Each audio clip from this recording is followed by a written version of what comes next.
नमस्ते बच्चों। आज मैं पुनः अव्ययी भाव समास प्रकरण लेकर के उपस्थित हुआ हूँ। मैं doctor Satyendra Pandey, assistant professor, Sanskrit विभाग, जगजीवन कॉलेज, वीर कुंवर सिंह विश्वविद्यालय, आरा।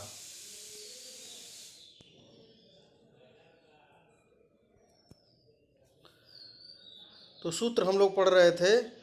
अव्ययम विभक्ति समीप समृद्धि वृद्ध्यर्था भावात्यया संप्रति शब्द प्रादुर्भाव पश्चात यथानुपूर्व यौगपद्य सादृश्य संपत्ति साकल्यांत वचनेषु।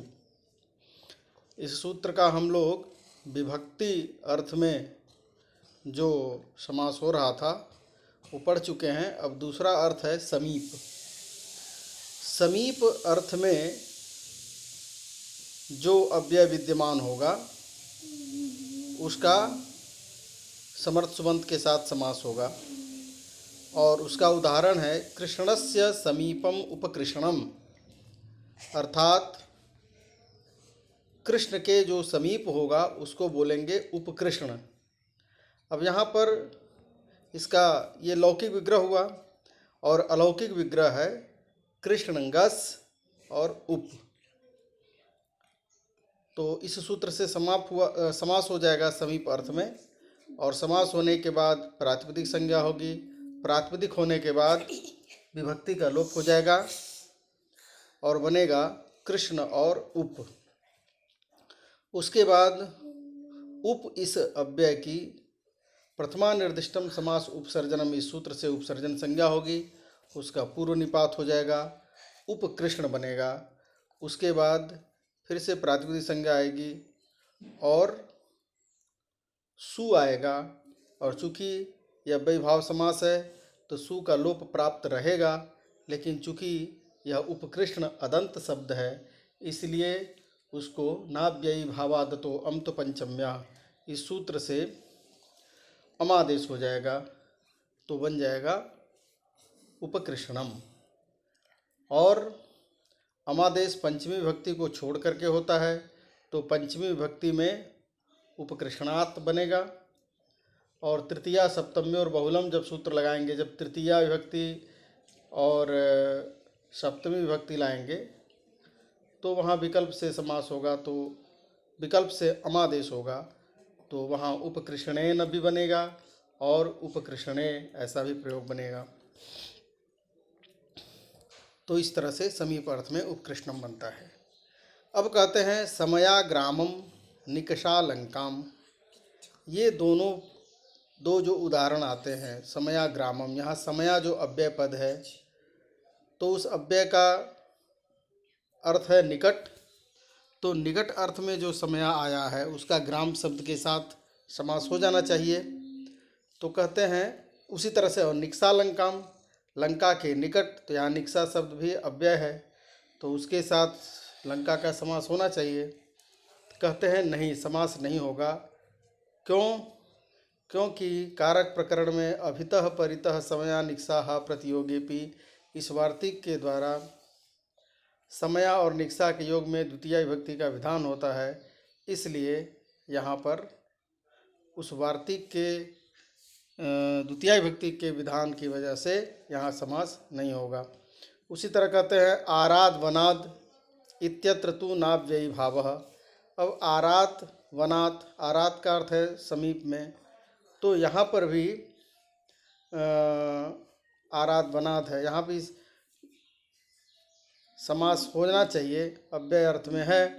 तो कहते हैं नहीं, यहाँ पर अन्यारादितरर्थे दिक् शब्दांचूत्तर पदा जाहि युक्त एक सूत्र है, वहाँ पंचमी का विधान करता है आरात के योग में, इसलिए यहाँ पर समास नहीं होगा। अब कहते हैं समृद्धि अर्थ में। समृद्धि अर्थ का उदाहरण है मद्राणाम समृद्धि सम्मद्रम। अब यहाँ मद्राणाम अलौकिक विग्रह करेंगे तो मद्र आम, और समृद्धि के अर्थ में सम उपसर्ग है, सम यह अव्यय है, तो ये समृद्धि अर्थ में उपर्युक्त सूत्र से समास संज्ञा, समास के बाद प्रातिपदिक संज्ञा, विभक्ति का लोप हो जाएगा, मद्र सम रहेगा, सम की उपसर्जन संज्ञा प्रथमानिष्टम समास उपसर्जनम से उसका पूर्व प्रयोग सम मद्र बना। उसके बाद प्रातिपदिक संज्ञा करके सु लाएंगे और सु का लोप प्राप्त रहेगा, लेकिन नाव्ययी भावादतो अम तो पंचम्या से अमादेश हो जाएगा, तो बनेगा सम्मद्रम। उसी तरह से वृद्धि अर्थ में वृद्धि का अर्थ क्या होता है, तो कहते हैं विगता रिद्धिर वृद्धि, अर्थात जिसकी रिद्धि, जिसकी संपत्ति, जिसका शासन, जिसका प्रभुत्व समाप्त हो गया है, उसको कहा जाता है वृद्धि। तो उसका प्रयोग बनाते हैं यवनानाम वृद्धिर दुर्यवनम। अब यहाँ पर ये लौकिक विग्रह है और इसका अलौकिक विग्रह होगा यवन आम दुर। तो उपयुक्त सूत्र से समास हो जाएगा। समास के बाद प्रातिपदिक संज्ञा विभक्ति का लोप होगा, यवन दुर रहेगा, दुर का उपसर्जन संज्ञा पूर्व निपात दुर यवन बनेगा। उसके बाद प्रातिपदिक संज्ञा करके सु लाएंगे और अव्यय होने की वजह से लोप प्राप्त रहेगा, लेकिन अदंत होने की वजह से नाव्ययी भावादतो अम तो पंचम्या सूत्र से अमादेश हो जाएगा, तो दुर्यवनम ये प्रयोग बनेगा। फिर अर्थाभाव का उदाहरण देते हैं। मक्षिकाणाम अभावो निर्मक्षिकम, अर्थात मक्षियों का अभाव, अर्थात एक मक्षी भी वहाँ नहीं रहे, इस तरह के भाव अर्थ में निर्मक्षिकम का प्रयोग होता है। तो इसका अलौकिक विग्रह करते हैं मक्षिका आम और निर, और समास करते हैं अर्थाभाव अर्थ में। समास के बाद प्रातिपदिक संज्ञा विभक्ति का लोप करेंगे, मक्षिका निर बनेगा, निर की उपसर्जन संज्ञा पूर्व निपात निर्मक्षिका बना। उसके बाद यहाँ पर चूँकि मक्षिका शब्द निर्मक्षिका ये नपुंसक लिंग भी होता है, अव्ययी भाव समास नपुंसक लिंग भी होता है, इसलिए ह्रस्वो नपुंसके प्रातिपदिक से ह्रस्व हो जाता है, तो निर्मक्षिक बना। और अदंत होने की वजह से विभक्ति जो लाएंगे उसको अमादेश हो जाएगा, तो निर्मक्षिकम यह प्रयोग बनता है। उसी तरह से छठा उदाहरण है अत्यये। अत्यय का अर्थ होता है ध्वंस होना, नष्ट होना। तो उसका बनाते हैं हिमस्य अत्ययो अति हिमम, तो हिम का नष्ट होना, तो अति हिमम। अब यहाँ पर हिम गस अति ये अलौकिक विग्रह करेंगे। समास करेंगे इस अत्यय अर्थ में। समास के बाद प्रातिपदिक संज्ञा विभक्ति का लोप हो जाएगा, बनेगा हिम अति, अति की उपसर्जन संज्ञा पूर्व निपात अति हिम बनेगा। प्रातिपदिक संज्ञा करके सु लाएंगे और सु का लोप नहीं होगा, नाव्ययी भावादतो अम तो पंचम्या से अमादेश हो जाएगा, तो बनेगा अति हिमम। उसके बाद असंप्रति अर्थ में आता है निद्रा संप्रति न युज्यते इत्यति निद्रम। तो यहाँ पर निद्रा प्रथमा विभक्ति में है, इसलिए निद्रा सु और अति। असंप्रति अर्थ में समास होगा। समास के बाद प्रातिपदिक संज्ञा विभक्ति का लोप हो जाएगा, निद्रा अति बना, अति की उपसर्जन संज्ञा पूर्व निपात अति निद्रा। यहाँ पर अव्ययी भावश्च नपुंसक संज्ञा होती है, इसलिए ह्रस्वो नपुंसके प्रातिपदिक से ह्रस्व हो जाएगा, तो अति निद्र बना। प्रातिपदिक संज्ञा करके सु लाएंगे, सु को अमादेश हो जाएगा, इसलिए अति निद्रम। अगला प्रयोग है, अगला अर्थ है शब्द प्रादुर्भाव, अर्थात शब्द के प्रकाश होने पर भी समास होता है। तो उसके लिए उदाहरण देते हैं इति हरि, हरि शब्दस्य प्रकाश, तो इति हरि। अब यहाँ पर हरे हरे है प्रकाश, तो हरिंगस और प्रकाश अर्थ में इति शब्द है, तो उपर्युक्त सूत्र से शब्द प्रादुर्भाव अर्थ में समास हुआ। समास के बाद प्रातिपदिक संज्ञा विभक्ति का लोप, हरि इति, इति की कर्म उपसर्जन संज्ञा पूर्व निपात इति हरि बना। और चूंकि ये अदंत नहीं है, इसलिए जो विभक्ति आएगी उसका अव्यादाप सुपा से लोप हो जाएगा, तो इति हरि बनेगा।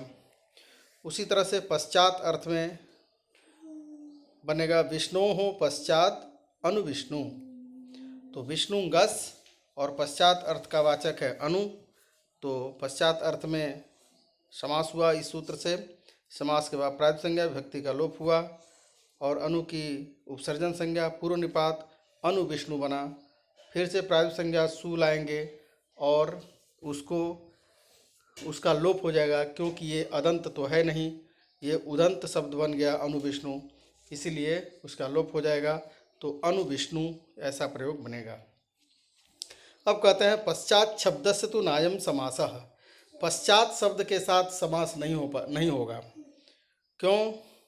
कहते हैं ततः पश्चात स्रंसते इति भाष्य प्रयोगात। क्योंकि ततः पश्चात स्रंसते ये भाष्य में प्रयोग किया गया है, जिसकी वजह से यहाँ समास नहीं होगा। अब कहते हैं यथार्थ। यथा शब्द का व्यवहार करते हैं, इसमें आया हुआ है कि यथा अर्थ में भी जो अव्यय होगा उसका समर्थ सुबंत के साथ समास होगा। तो यथा का क्या तात्पर्य है उसको बतलाते हैं। यथा के 4 अर्थ हैं। सबसे पहले है योग्यता, दूसरा है वीप्सा, तीसरा है पदार्थानतिवृत्ति और चौथा है सादृश्य। इन 4 अर्थों में जब यथा शब्द आएगा तो उसका अव्ययी भाव समास होगा। उदाहरण देते हैं योग्यता का, जैसे अनुरूपम, रूपस्य योग्यम, ये लौकिक विग्रह होगा रूपस्य योग्यम, और अलौकिक विग्रह होगा रूपंगस अनु। अब यहाँ जो अनु है वह योग्यता अर्थ में है, इसलिए इस सूत्र से समास हो जाएगा। समास होने के बाद प्रातिपदिक संज्ञा विभक्ति का लोप होगा, अनु की उपसर्जन संज्ञा होगी, पूर्व निपात होगा, अनुरूप हुआ। अब प्रातिपदिक संज्ञा करके सु लाएंगे, सु का लोप नहीं होगा। नाव्ययी भावादतो अम्त पंचम्या सूत्र से अमादेश होने से अनुरूपम यह प्रयोग बनता है। वीप्सा अर्थ में है अर्थम अर्थम प्रति प्रत्यर्थम। अब यहाँ पर जो है अर्थ अम प्रति, ये वीप्सा अर्थ को बतलाने के लिए प्रति ये आया हुआ है अव्यय, इसलिए वीप्सा यथार्थ मान करके उपर्युक्त सूत्र से समास होगा। समास के बाद प्रातिपदिक संज्ञा विभक्ति का लोप हो जाएगा, तो अर्थ प्रति बना। प्रति की उपसर्जन संज्ञा पूर्व निपात प्रति अर्थ, यणादेश हो जाएगा प्रत्यर्थ, और उसके बाद प्रातिपदिक संज्ञा करके सु लाएंगे, अव्यय मान करके सुप का लोप प्राप्त रहेगा। नाव्ययी भावादतो अम्त पंचम्या से अमादेश हो जाएगा, तो प्रत्यर्थम। उसके बाद कहते हैं प्रतिशब्दस्य वीप्सायाम कर्म प्रवचनीय संज्ञा विधान सामर्थ्यात् तद्योगे द्वितीया गर्भम वाक्यमपि। अर्थात प्रति शब्द की इत्थम भूत लक्षणे प्रतिपर्य नमा ऐसा करके एक सूत्र कारक प्रकरण में आता है, जो वीप्सा अर्थ में प्रति की कर्म प्रवचनीय संज्ञा करता है। इसलिए उस सूत्र के कर्म प्रवचनीय संज्ञा करने की वजह से यहाँ पर वाक्य भी रह जाएगा, अर्थात वाक्य का भी प्रयोग होगा। यह नित्य समास नहीं होगा, अपितु दोनों प्रयोग बनेंगे। तो प्रत्यर्थम भी बनेगा और अर्थम अर्थम प्रति ऐसा भी प्रयोग बनेगा। अब कहते हैं पदार्थान अतिवृत्तौ। 10वां अर्थ है, 10वां अर्थ का ग है। अतिवृत्ति कहते हैं अतिक्रमण न करना, सामर्थ्य का अतिक्रमण न करना। तो उस अर्थ में बनाते हैं, यथाशक्ति प्रयोग बनाते हैं। विग्रह है शक्तिम अनतिक्रम्य, अर्थात शक्ति का उल्लंघन न करना। तो यहाँ शक्ति अम और यथा यह अलौकिक विग्रह होता है। और यथार्थ अर्थ में समास, समास के बाद प्रातिपदिक संज्ञा विभक्ति का लोप, यथा की कर्म उपसर्जन संज्ञा पूर्व निपात, यथा शक्ति बना।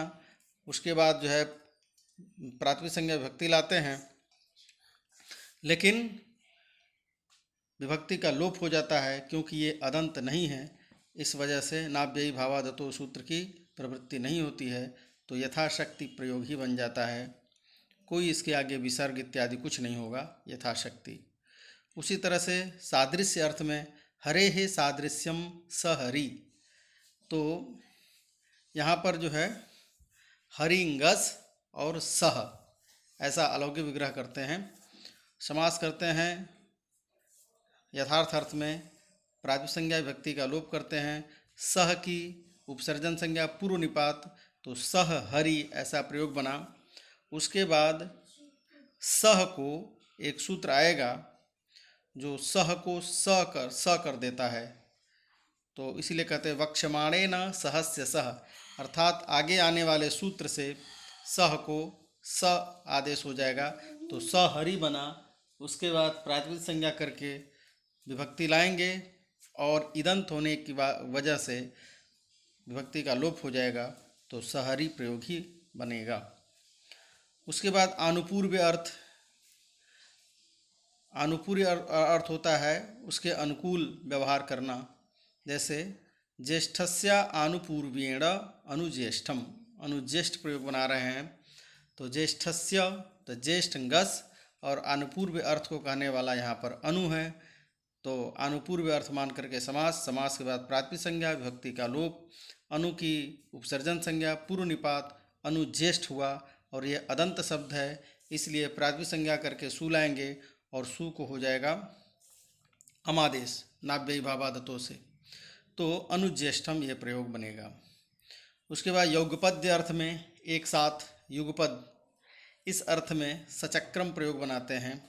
चक्रेण युगपद अर्थात चक्र के साथ, तो यहाँ पर जो है चक्र टा और सह ये अलौकिक विग्रह, प्रातिपदिक संज्ञा इससे समास, समास के बाद प्रातिपदिक संज्ञा विभक्ति का लोप, सह की उपसर्जन संज्ञा पूर्व निपात, सह चक्र बना, सह को स आदेश हो जाएगा।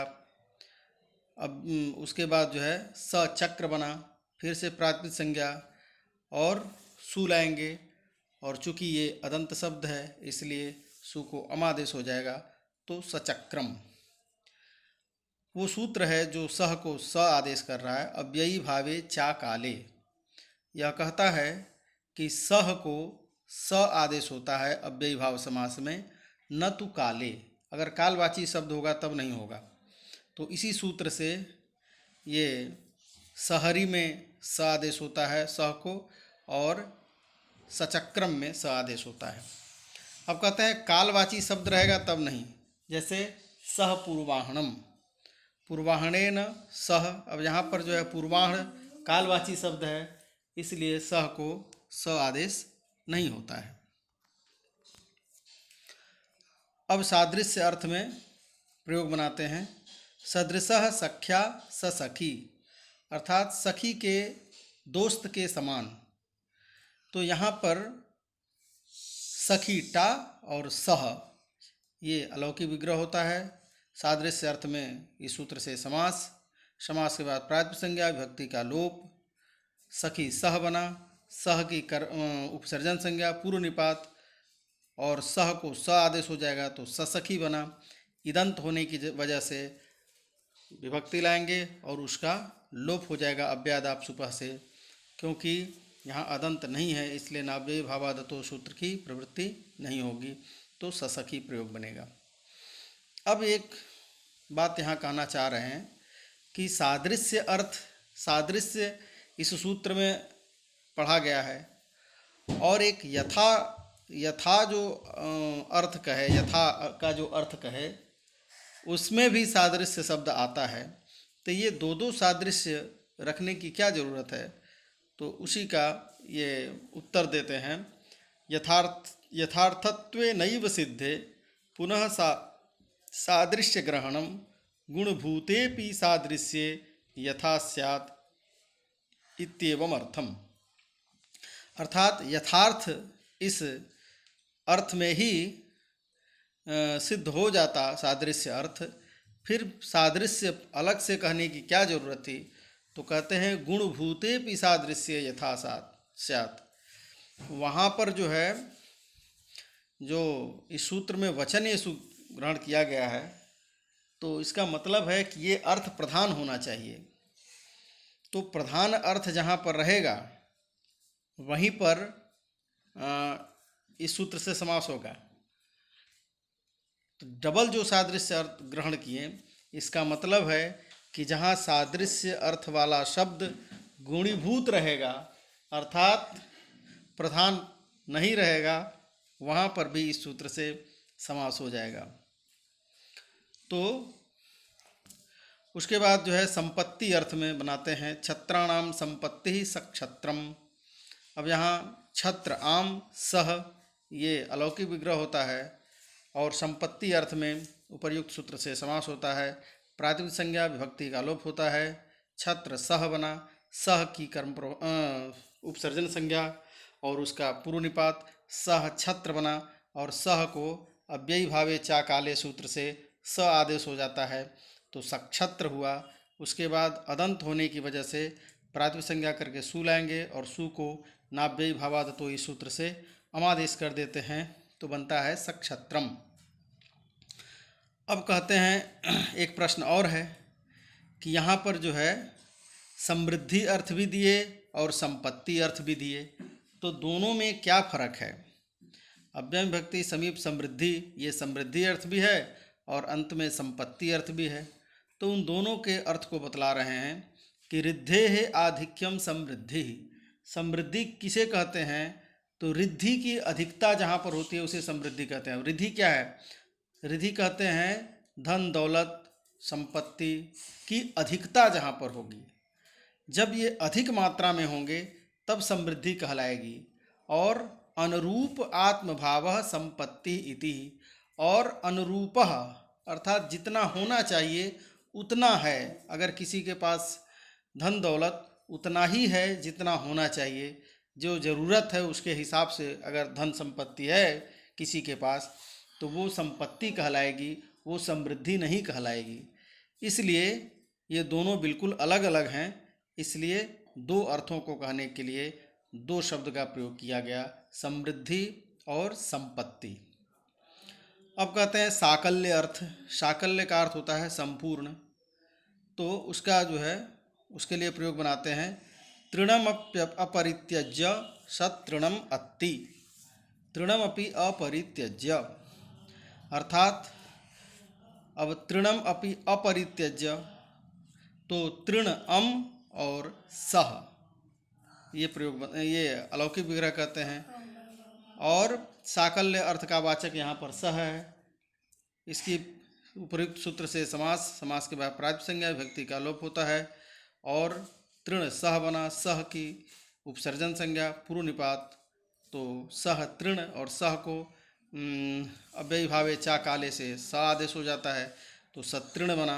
उसके बाद प्रातिपदिक संज्ञा करके सु लाते हैं, अदंत होने की वजह से लोप नहीं होता है अपितु अमादेश हो जाता है तो सतृणम प्रयोग बनता है। तो सतृणम का अर्थ होता है संपूर्ण। सतृणम अत्ति का मतलब है संपूर्ण खा जाता है, पूरा खाता है। तृण खाता है यह अर्थ नहीं है, तिनका खाता है यह अर्थ यहाँ पर नहीं है, अपितु इसका मतलब है कि पूरा का पूरा जितना परोसा गया उतना सब खा जाता है, इसलिए उसको कहते हैं सतृणम अत्ति।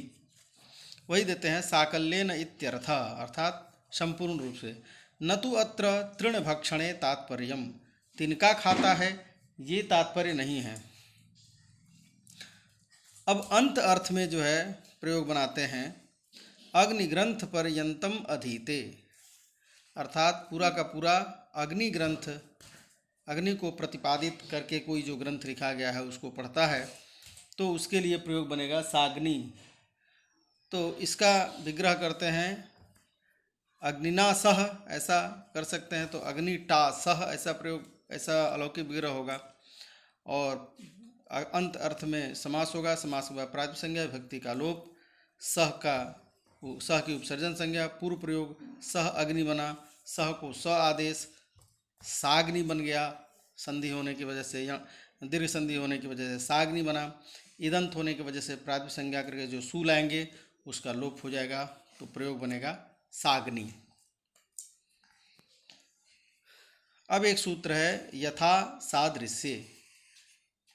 यथा शब्द के साथ तभी समास होगा जब वो असादृश्य अर्थ में आएंगे, जैसे कि पहले आए हुए हैं यथा शब्द।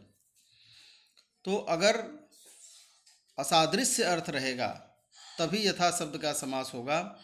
तेन इह न, इसलिए यहाँ पर नहीं होगा। कहाँ? यथा हरिश तथा हरः। तो यहाँ जो यथा शब्द है वो समानता अर्थ में है, सादृश्य अर्थ में है। जैसे हरि हैं वैसे ही हर हैं, विष्णु हैं। ये जैसे विष्णु हैं वैसे ही हरः अर्थात शंभु हैं, शंकर हैं। तो ये समानता अर्थ है, इसलिए यहाँ पर समास नहीं होगा। वही कहता है हरे है उपमानत्वम यथा शब्दो द्योतयति। हरि की उपमानता, हरि के सादृश्य को यथा शब्द यहाँ बतला रहा है, द्योतित कर रहा है। तेन सादृश्य इति वा यथार्थ इति वा प्राप्तम निषिध्यते। इसलिए सादृश्य अर्थ में जो प्राप्त है अव्ययम विभक्ति इत्यादि सूत्र से, और यथार्थ अर्थ में जो सादृश्य आता है उससे जो प्राप्त है समास, उसका निषेध हो जाता है। यह सूत्र निषेध कर देता है। इसलिए यथा हरिश तथा हरः सादृश्य अर्थ में ऐसा ही वाक्य रह जाता है। अब ये जितने भी उदाहरण दिए, इनमें एक बात ध्यान देने की है कि ये अपने पदों के साथ समस्त नहीं है। इनका जो हम लौकिक विग्रह कर रहे हैं, तो लौकिक विग्रह इनके अपने पदों के साथ नहीं हो रहा है। जैसे शक्ति, यथाशक्ति, तो इस यथाशक्ति का हम विग्रह करते हैं शक्तिम अनतिक्रम्य, ये विग्रह करते हैं। उसका जो मूल पद है यथा, यथा के साथ हम विग्रह नहीं करते हैं। इसलिए यह जितने भी उदाहरण आए उनका अपने लौकिक विग्रह जब आप देखेंगे तो जो उनका पद है, समास होने के बाद जो पद दिखता है, उन पदों के साथ हम लौकिक विग्रह नहीं कर रहे हैं, अपितु दूसरे किसी अर्थ को ध्यान में रख करके हम विग्रह कर रहे हैं। तो इसलिए ये नित्य समास कहलाते हैं। नित्य समास वह होता है प्रायेण अविग्रहो, प्रायशः उसमें या तो विग्रह होता ही नहीं है, या अस्वपद विग्रहो वा, या अपने पद के साथ विग्रह नहीं होता है, तो उसको कहते हैं नित्य समास। ये नित्य समास है। और जब अपने पदों के साथ विग्रह होता है तो वो अनित्य समास होता है। तो इसलिए हम लोग अभी तक नित्य समास के तौर पर अव्ययम विभक्ति, समीप समृद्धि इत्यादि का प्रयोग देखे, और फिर जब अपने पदों के साथ जब समास होगा तो वह अनित्य समास के अंतर्गत आएगा। आगे हम लोग उसे भी पढ़ेंगे। नमो नमः।